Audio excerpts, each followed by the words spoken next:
proses 4 bulan saya dalam artian apa benar kita ini perang melawan Allah gitu ya, melawan Allah, melawan Rasulnya apa benar gitu. Jadi selama 4 bulan semakin saya melawan, jadi semakin saya melawan, di situ kelihatan tanda-tanda mulai apa ya, cekcok keluarga itu mulai kelihatan awalnya. Jadi cekcok keluarga mulai kelihatan, pada akhirnya mengganggu ke aktivitas kerja. Aktivitas kerja nanti situ mulai berkurang atau turun. Di situ pada akhirnya saya sampai terjadi hal yang tidak saya duga, tidak saya inginkan, jeblok sampai ke titik hampir nol. Gitu. Jadi selama 4 bulan saya pikir, ya Allah, apakah ini yang dibilang melawan apa ya, Allah sama Rasulnya? Jadi harta yang kita kumpulkan dengan cara riba itu musnah, hilang. Itulah yang membuat saya, oh ini fakta nyata. Jadi disitulah saya langsung melakukan apa? Minta ampun sama Allah. Selama 4 bulan yang tadinya kondisi sehat, ekonomi jadi turun. Di situ saya melakukan taubat. Jadi memang benar yang namanya perang sama Allah, saya betul-betul merasakannya.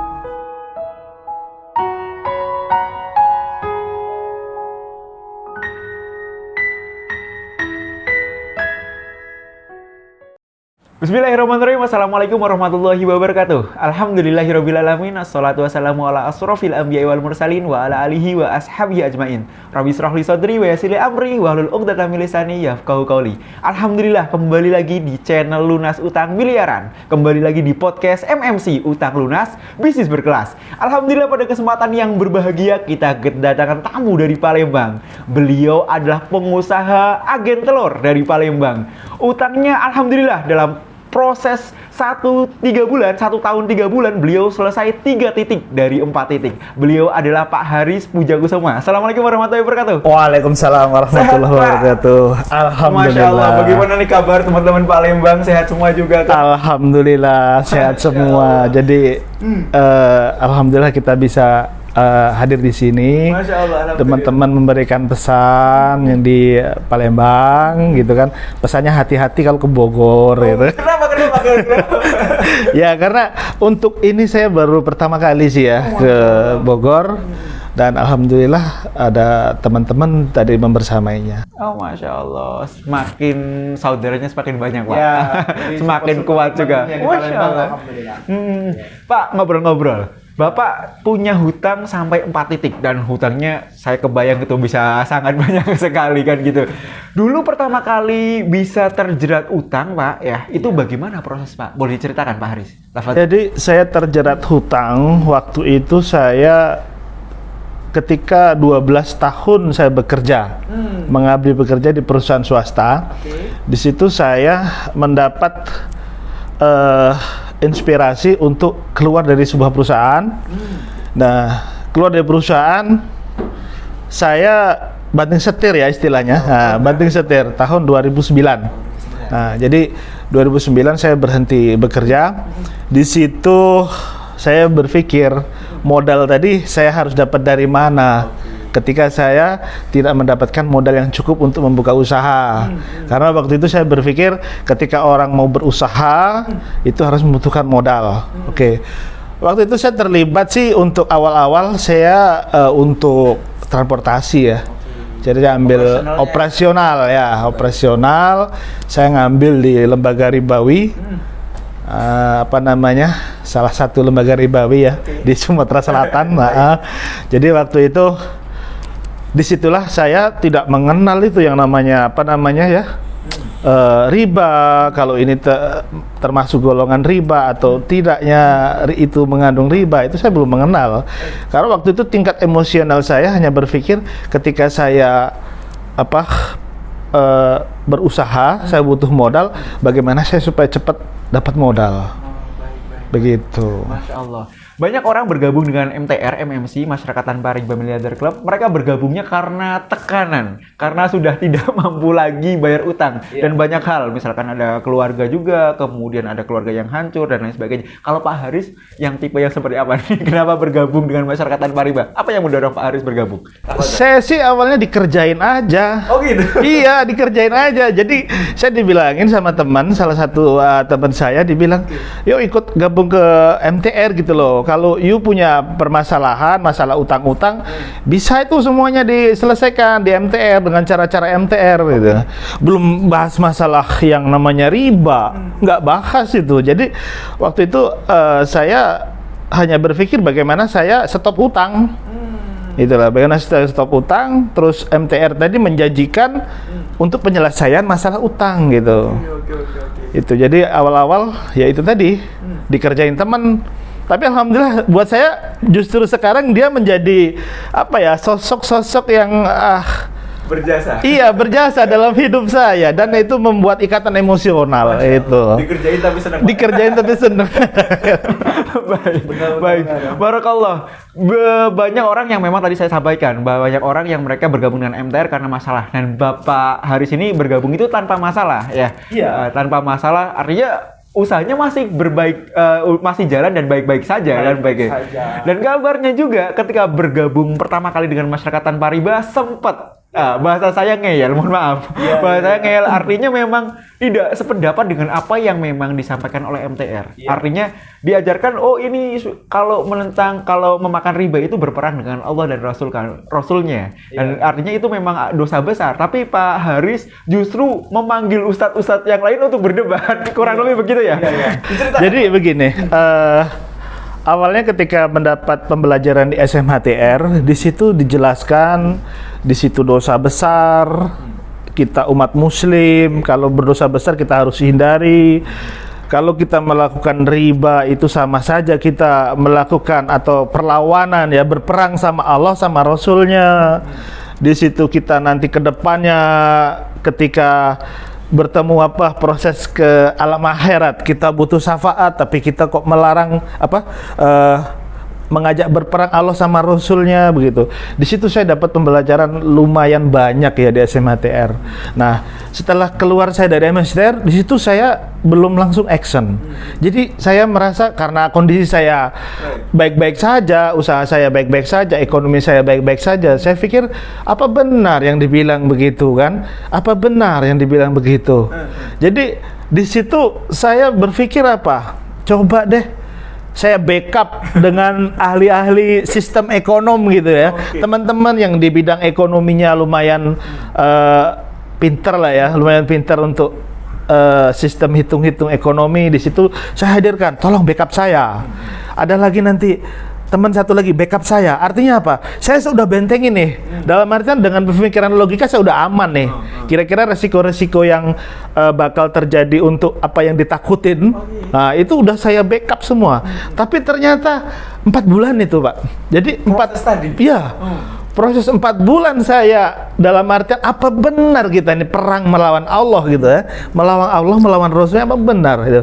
Jadi selama 4 bulan semakin saya melawan, jadi semakin saya melawan, di situ kelihatan tanda-tanda mulai cekcok keluarga itu mulai kelihatan awalnya. Jadi cekcok keluarga mulai kelihatan, pada akhirnya mengganggu ke aktivitas kerja. Aktivitas kerja nanti situ mulai berkurang atau turun. Di situ pada akhirnya saya sampai terjadi hal yang tidak saya duga, tidak saya inginkan, ceplok sampai ke titik hampir nol. Situ. Jadi selama 4 bulan saya pikir, ya Allah, apakah ini yang dibilang melawan Allah sama Rasulnya? Jadi saya berpikir waktu itu saya nggak sanggup lagi kelihatannya. Saya nggak sanggup lagi untuk melawan Allah sama Rasulnya. Jadi kita betul-betul waktu itu memang yang dikatakan Al-Quran, firman Allah itu nggak bisa terbantahkan. Jadi itu nyata fakta yang terjadi dengan diri saya dan keluarga. Jadi memang Al-Quran itu firman-firmannya itu 100% benar itu. Cuman kadang-kadang kita yang nggak meyakini, merasa tadi yang saya bilang, dengan ilmu teknik ekonomi kita bisa lah untuk ini membackup. Pakai logika. Ya, logika kita berpikir dengan cara sistem ini, kita nggak akan ada kebocoran, nggak akan ada kegagalan. Tapi ternyata cara Allah itu beda, cara meruntuhkannya kita gitu loh. Dan lebih menakutkan lagi di situ, saya ada ingat itu di SMATR. Jadi harta yang kita kumpulkan dengan cara riba itu musnah, hilang. Itulah yang membuat saya, ini fakta nyata gitu. Jadi disitulah saya langsung melakukan minta ampun sama Allah. Selama 4 bulan yang tadinya kondisi sehat, ekonomi jadi turun. Di situ saya melakukan taubat. Jadi memang benar, yang namanya perang sama Allah, saya betul-betul merasakannya. Itu, ini memang real, itu kenyataan yang terjadi dari saya. Disitulah saya selaku di MTR, saya kembali lagi merapat ke MTR gitu kan. Saya coba untuk berhubungan lagi dengan yang mengajak saya gabung di MTR. Jadi saya lakukan dialog komunikasi. Pada akhirnya di situ saya bisa untuk mulai action untuk melakukan eksekusi penyelesaian masalah utang. Artinya apa? Kita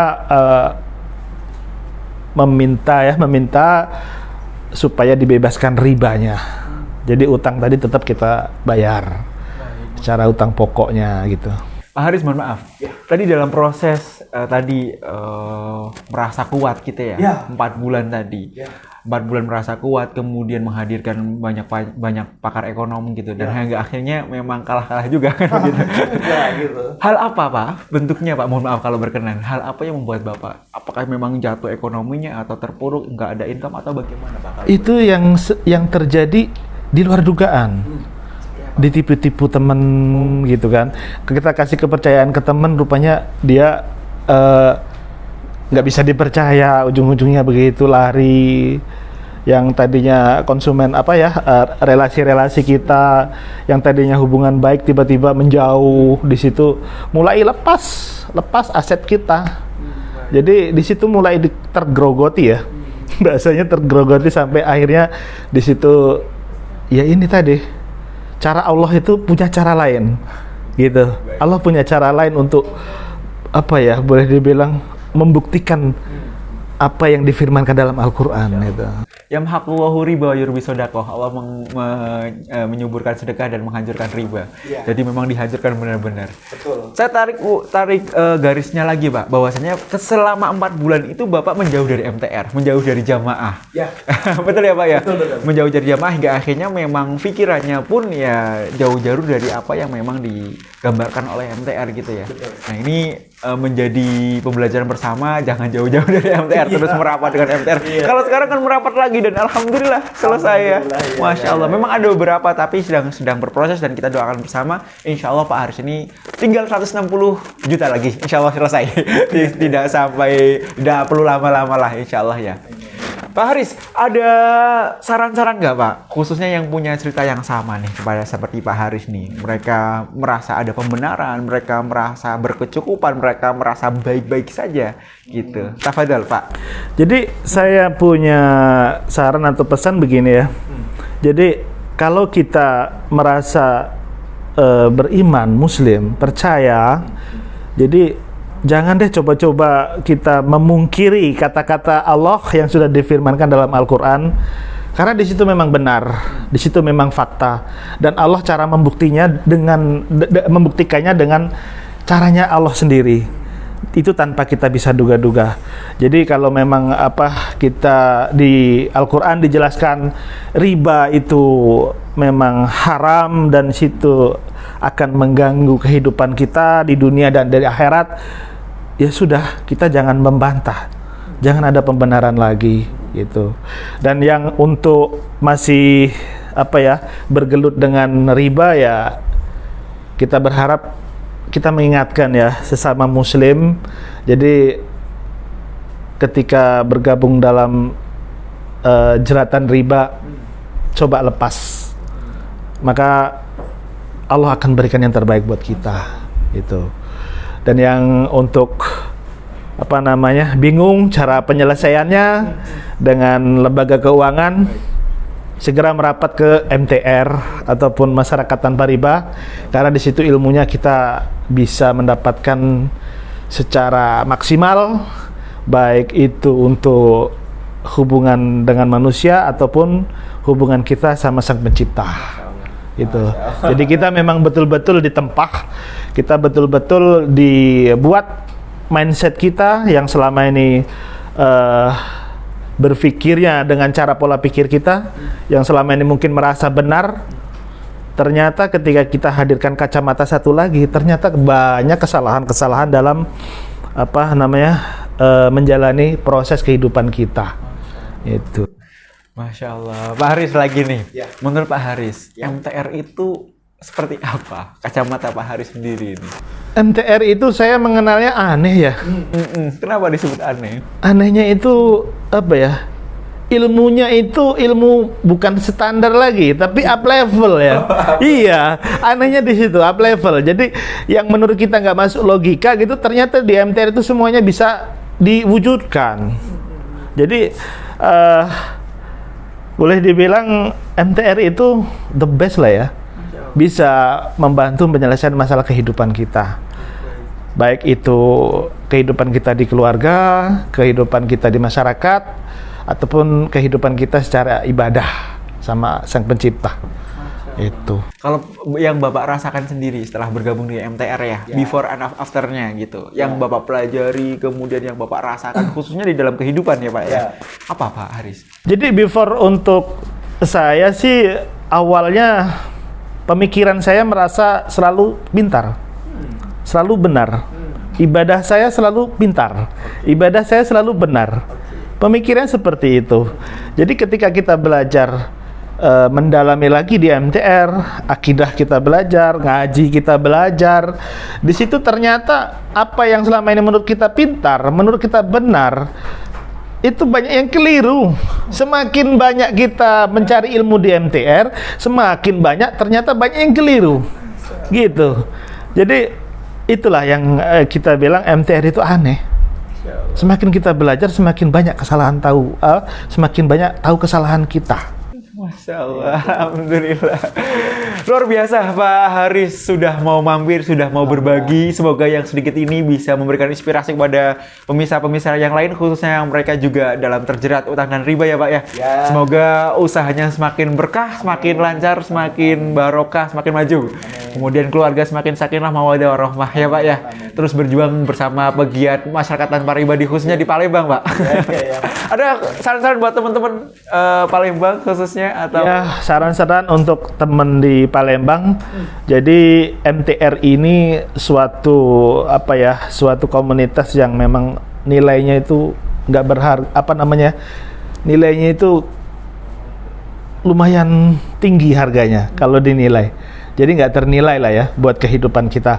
Jadi teman-teman di Palembang, kita coba gali lebih banyak lagi ilmu di MTR.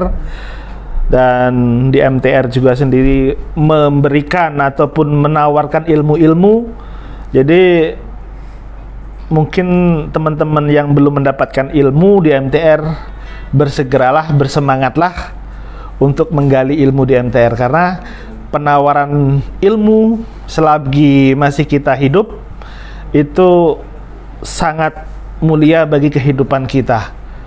Jadi thalabul ilmi faridotun. Menuntut ilmu itu wajib buat muslim. Masya Allah. Gitu. Alhamdulillah, terima kasih Pak, sangat menginspirasi, sangat mencerahkan. Semoga menjadi wasilah banyak orang untuk berhijrah ya Pak ya. Pak Haris ya. Terima kasih sekali lagi saya ucapkan. Semoga kita bisa ngobrol-ngobrol lagi di lain kesempatan. Kita baca istighfar 3 kali. Astagfirullahaladzim, astagfirullahaladzim, astagfirullahaladzim. Kita baca hamdalah 3 kali. Alhamdulillahirabbil alamin, alhamdulillahirabbil alamin, alhamdulillah. Kita baca doa kafaratul majlis. Subhanakallahumma bika asyhadu alla ilaha illa anta astaghfiruka wa atubu ilaik. Wal muwaffiq ila aqwamit thariq. Wassalamualaikum warahmatullahi wabarakatuh.